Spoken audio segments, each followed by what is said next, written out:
practices within juvenile courts, and I thought it would be a great start to start with these probation officers who are working with these juveniles throughout the court proceedings, and also the judges that ultimately determine the fate of these individuals. So what we're going to do is we're just going to go through a basic what restorative justice is and how it could be implemented into these juvenile courts.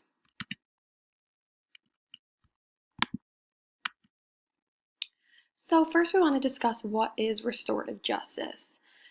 Restorative justice is more of a philosophy founded on the belief that justice is best served when the community, victim, and offender receive balanced attention and when all parties gain tangible benefits from their interactions with the juvenile system, in this case. So that means that there are three different aspects ensuring that restorative justice is successful. The first is community safety, the second is accountability, and the last is competency development. I will go into a little bit more detail with all of these. Accountability, that is extremely important to debunk the fact that some people say that restorative justice is soft. Restorative justice holds these offenders accountable. So when an individual commits an offense, the offender is obligated to the individual victim and the community to take accountability.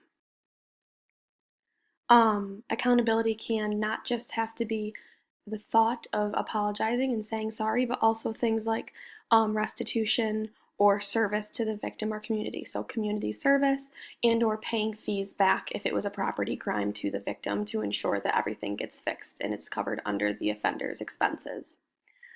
Second is competency development. Offenders who enter the juvenile justice system should be more capable and competent once they leave when they have entered.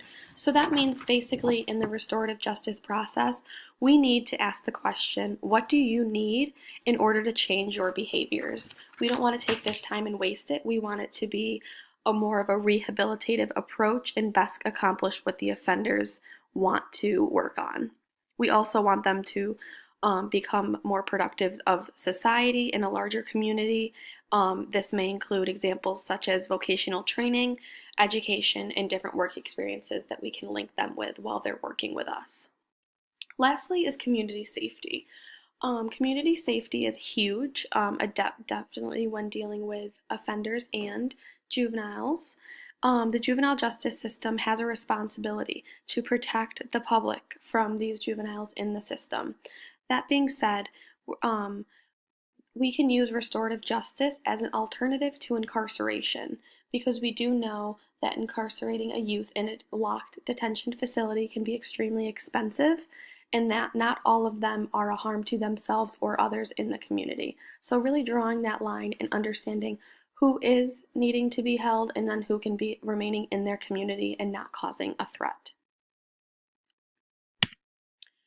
So why restorative justice within the juvenile justice system? It's a new way to think about crime and the justice that goes along with it. We emphasize that what crimes hurt relationships and people who live in the community. Crime is often viewed as something against the court or the state when it is in trial, and with restorative justice, we really provide an increased role for the victims. So understanding that the victims' voices should be heard and they're given opportunities to state their own needs and the impact the crime has had on them. Also, community involvement is a huge aspect of the RJ model. This can involve community agencies such as probation, like you guys are here today, the courts, school personnel, or faith-based groups for intervention and prevention programs. So really making sure that the entire community is involved to meet the needs of the offender and the victim through the restorative justice process. I also want to discuss the three pillars of restorative justice. The first pillar is harms and needs. This focuses on harm is experienced by people and the communities, and then the restorative justice practices seek to repair this harm. And we understand that those who are harmed have an opportunity to define their needs rather than having others define their needs for them. So making sure that, again, that the victim has a voice. Engagement is the second pillar of restorative justice. This is when the victim, offender, and community are all provided significant roles in restorative practices. This is huge. They also need to all be involved when making decisions, whether that be the outcome of the offender's case or what the victim wants the offender's case to look like. And also at the end, sharing their stories and coming to a consensus about what should be done in the best interest of all three parties, those three parties being the victim, offender, and community. The last pillar is obligations. This is making sure that there is accountability and responsibility for the offender, and we understand that there will be consequences of the behavior in restorative justice. They just may not always be the more punitive approach that the regular juvenile justice system is taking currently. And then it's also a responsibility to do the right by the people that they have harmed. For example, if they steal something from somebody's house, this being the offender, the victim will have the opportunity to take what they want is important to them and give that the offender the responsibility to fix that. Lastly, I just wanted to show you a quick video. I lastly want to share with you a video that shows restorative practices with juveniles.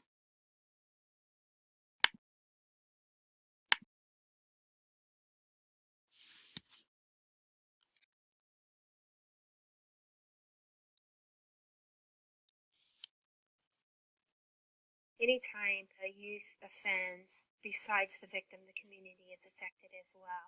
And it comes across in things like not feeling safe in your neighborhood, not letting your kids play in the park, and worrying about your kids going to school even.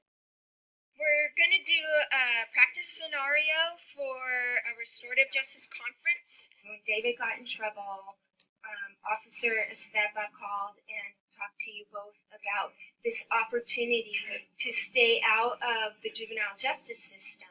The way that juvenile justice system is set up now isn't necessarily the best that it can be. Boys and young men of color seem to be disproportionately represented, and unfortunately it starts with one arrest, but it soon generates into a pipeline, and it eliminates a lot of opportunities for these kids, when really if we can catch it at this early stage, it gives them this opportunity to get out of that pipeline. One day I was just hanging out right there, and then he was crossing my side. I just decided not to let him. I pushed him and told him to go back to the other side. Now when you're on campus, do you ever see David? Yeah, I do. And how do you act in those situations? What do you do? I'm kind of like nervous, and I feel disappointed.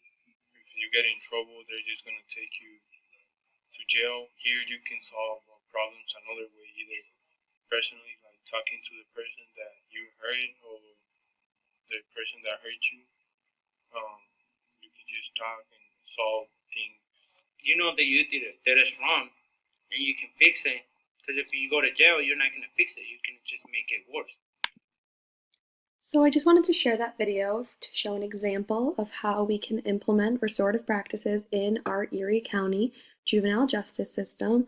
Again, I want to thank you all for attending today, and I hope that this presentation is convincing to you and you'll bring it back to other colleagues and begin to implement restorative practices. Thank you.